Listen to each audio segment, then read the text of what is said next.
is what we're using. It's the only monoclonal that has had success against the Delta variant.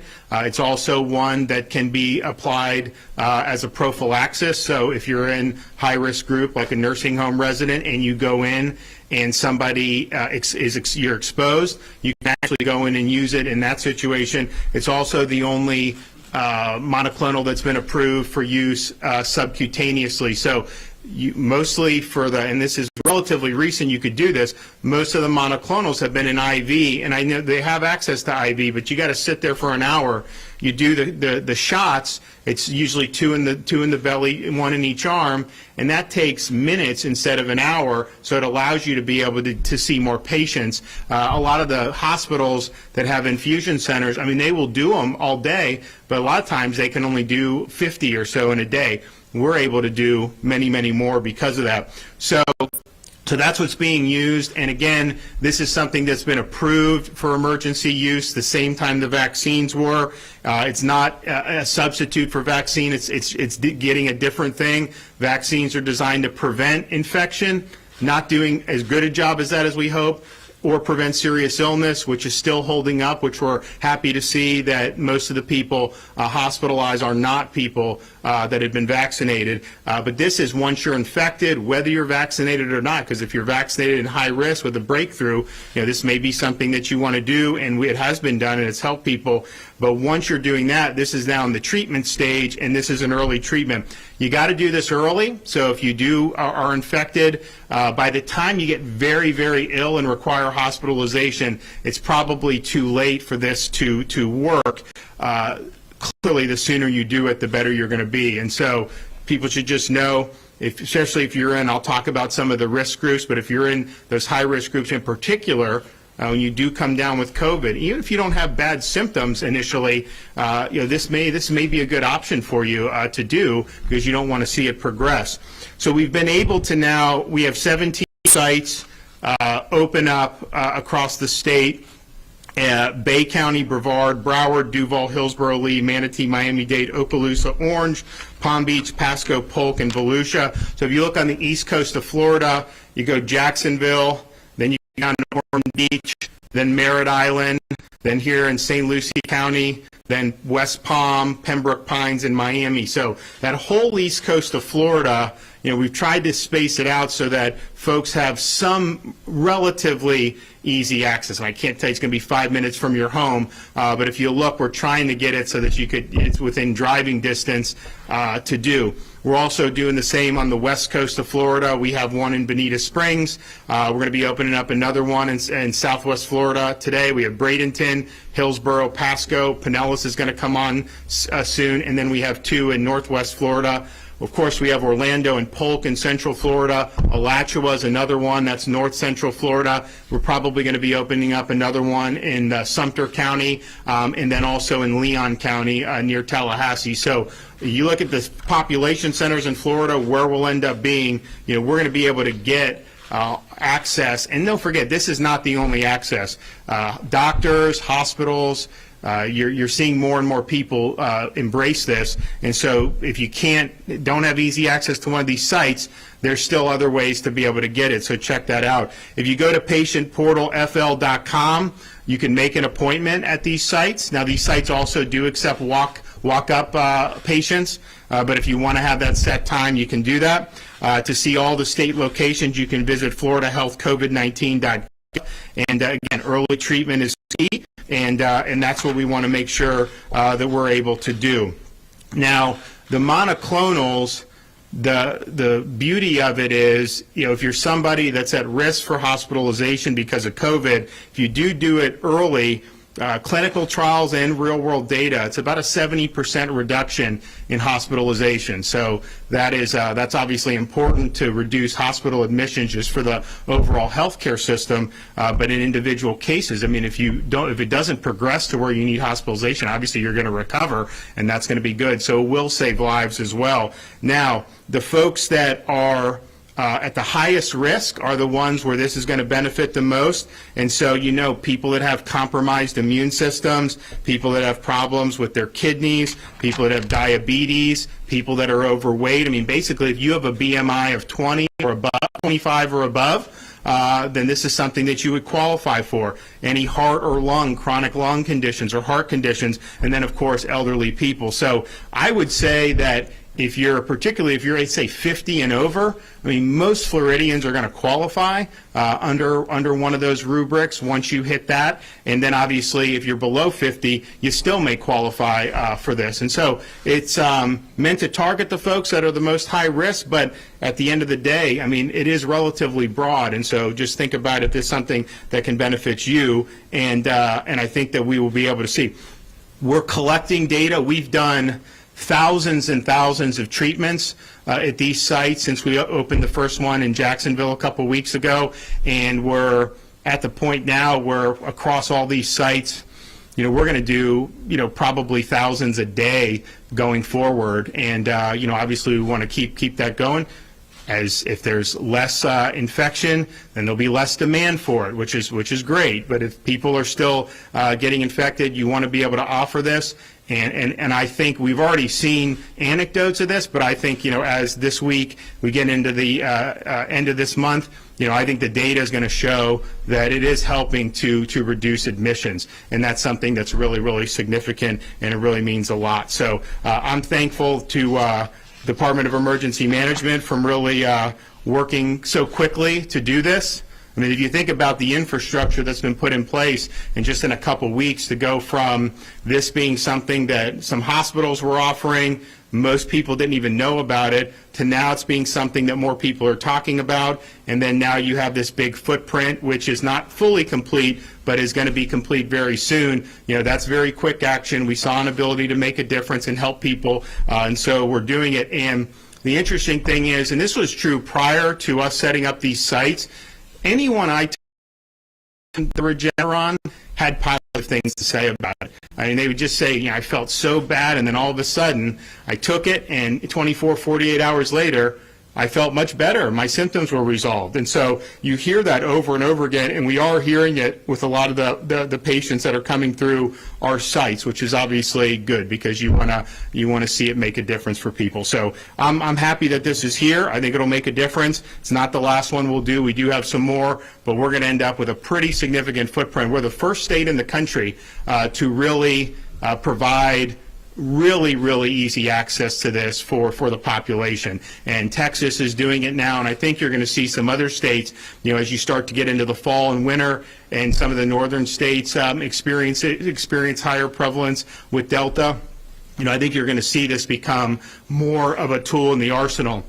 And look, at the end of the day, you remember back when we were doing the vaccine drive, a lot of these experts said, well, if you get half vaccinated, you won't see any more waves kind of deal. Well, that just hasn't borne out. I mean, you look across Florida, we have some of the highest, look at Miami, one of the highest vaccinated places in the country, not immune into these waves. So that's obviously part of it, and probably the main part of it with the vaccination, but you do have to have this as kind of a backup for the treatment. And so I think we're covering all our bases, and I think ultimately that's going to make people healthier as a result. So I'm going to let Dr. Shepke come up and say a few words from the emergency management chief medical perspective.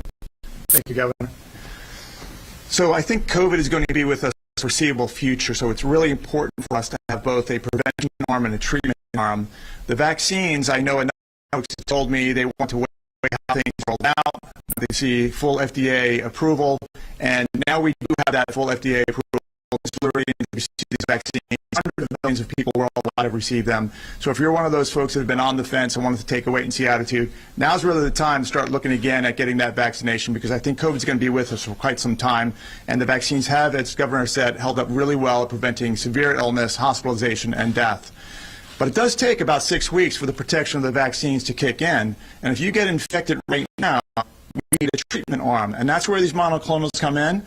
And it's great that we're starting to see a lot of access to this. We are now, in addition to the state sites, calls from hospitals that are adding this to emergency departments. Mass agencies are rolling this out, so we have mobile teams that can go people's homes on this therapy. We hear a number of great stories. You may have heard me in that story, the woman was on the floor at our Jacksonville treatment site. She had COVID, and I had the privilege of reaching out to her and speaking to her about her experience. And she tells me that she had gotten sick with COVID.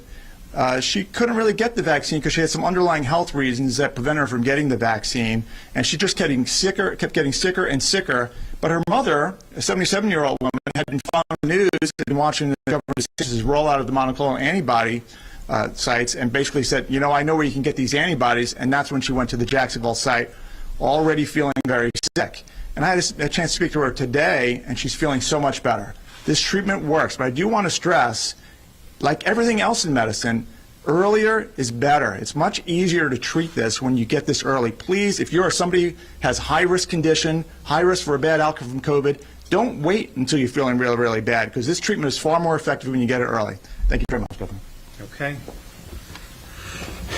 Well, we appreciate everything that everyone's been doing to help make this more accessible to people. I think people are having, it's when you first hear about it, people ask questions, do all this, and then when you talk to people that have had it, that word spreads. People talk about, hey, this really helped me.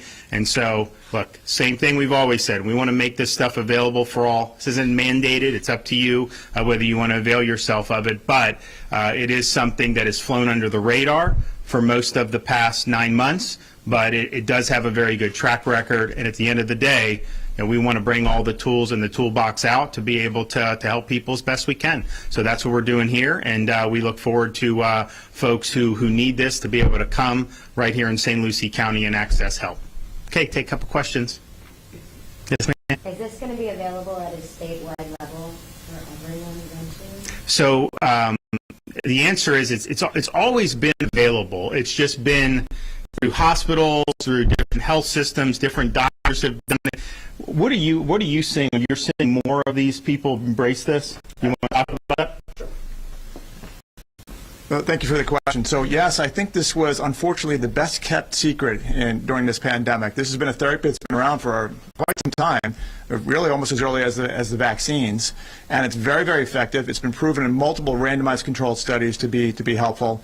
But I think the knowledge wasn't out there. The patients didn't know to ask for it. And even many physicians across the state that I've spoken to didn't really know how to access it. So this program, the governor's role, has really helped that access. It's raised awareness, and I think we're going to see a big impact from it. Thank you.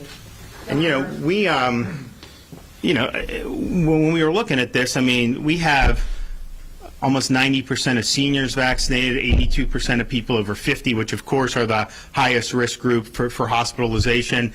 And, I think a lot of people, because you had the monoclonal, but I think people just said, you know what, once you're vaccinated, you don't have to worry anymore. And look, I think by and large, you have a good degree of protection for severe illness, but I think we are seeing, because of people testing positive regardless of vax status, that these kind of waves are likely to happen into the future. And so what do you do in that situation? And I think, as Ken had said previously, there's some people that made the decision they didn't want to get vaccinated. As they see that COVID's going to be with us, some people are reevaluating that and wanting to do that, which is great. But if you get it today, it does take some time for that to kick in. So this is still an option, even in that situation, if in fact you end up getting infected. Governor, about an hour south of here in Palm Beach County, they've mandated masks in schools. Despite that, there are some parents who still do not want to send their kids to school in a mask and therefore refusing to do so despite the mandate. Do you support that decision? Well, look, I support.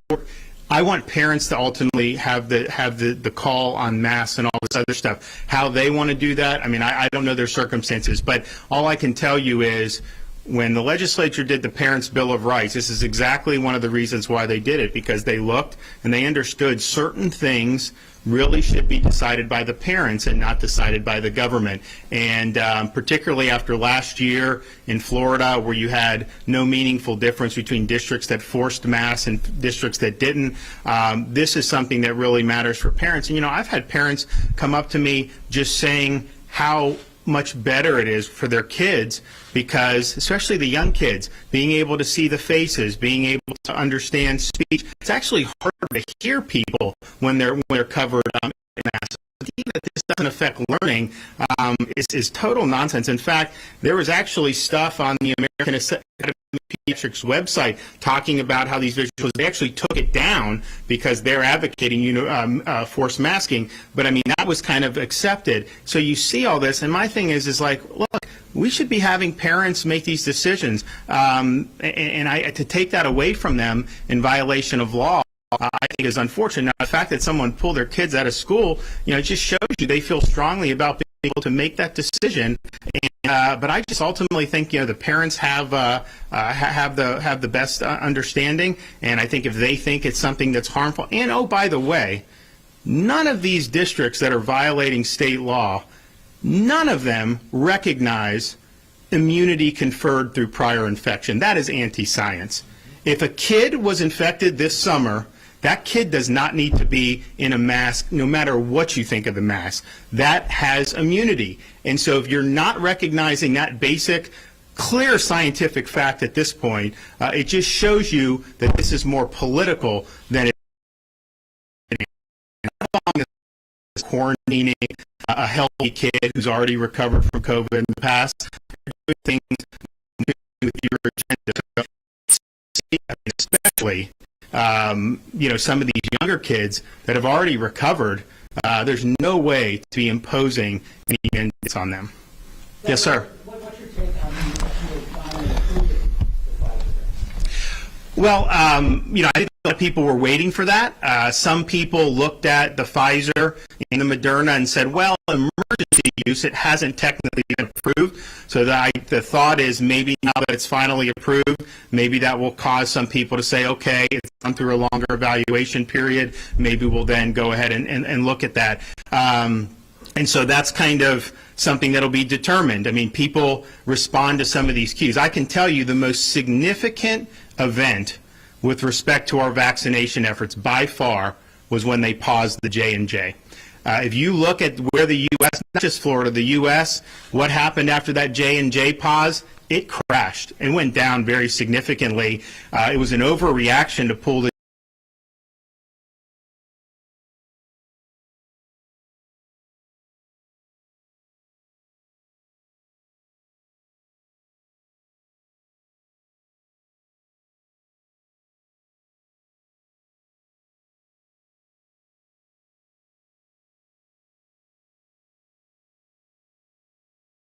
some people some reassurance about how this is going to be going forward. Okay, thanks everybody. We'll see you soon. Oh, hey, thank you so much, Governor. Thank you so much. Thank you. Appreciate it. Yeah. Thanks so much.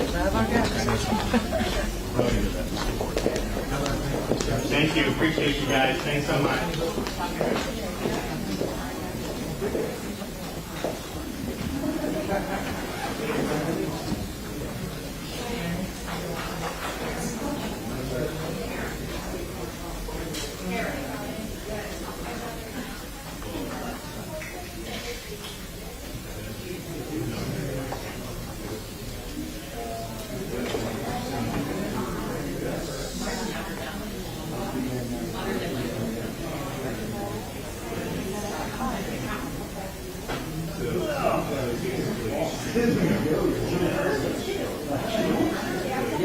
I was like,